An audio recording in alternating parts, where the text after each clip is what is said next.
अब तीसरी चीज जो समझदार लोग कभी नहीं करते वो है अपनी लाइफ का रिमोट कंट्रोल दूसरे के हाथ में दे देना।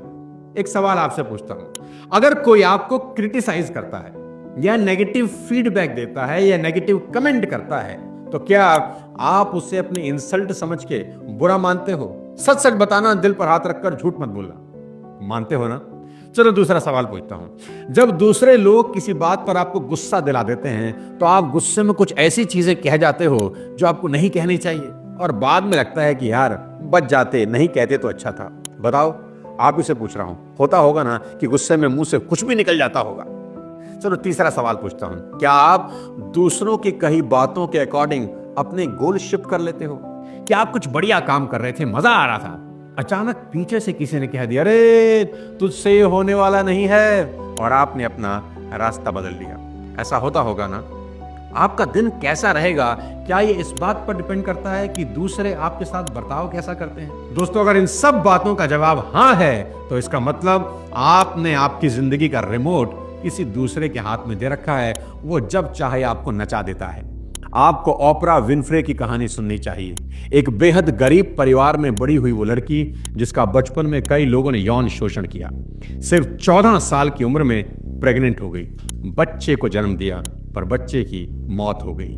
हाई स्कूल के बाद रोजी रोटी कमाने के लिए रेडियो स्टेशन पर काम करने लगी और बाद में जब मेहनत करके टीवी न्यूज एंकर बन गई तो उन्हें नौकरी से निकाल दिया गया, ये कहकर कि उनका प्रसारण अच्छा नहीं है, मतलब उनको ठीक से बोलना नहीं आता। Well, there aren't many things that can withstand the test of time and यहां सीखने वाली बात क्या है जानते हैं? मैं बताता हूं। जिस इंसान ने ओपरा विनफ्रे को नौकरी से निकाला, उस इंसान की राय को ओपरा विनफ्रे ने अपने ऊपर हावी नहीं होने दिया, बल्कि उसके उलट उन्होंने अपना ही टॉक शो बना दिया और 32 साल की उम्र में उनका टॉक शो पूरे देश में मशहूर हो गया। Do they say we're rude? No. Indian people are very hospitable. Do they say we talk too much? Opinionated, maybe. They say we're opinionated. Do they say we get a lot of divorces? That could be a discussion.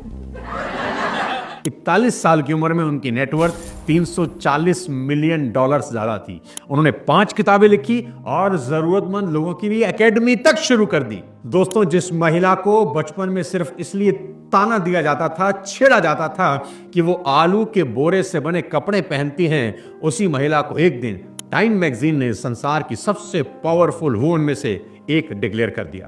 क्या सबक मिलता है इससे? यही कि Oprah Winfrey ने अपना remote किसी के हाथ में नहीं दिया और अपना भविष्य, अपना फ्यूचर खुद बनाया।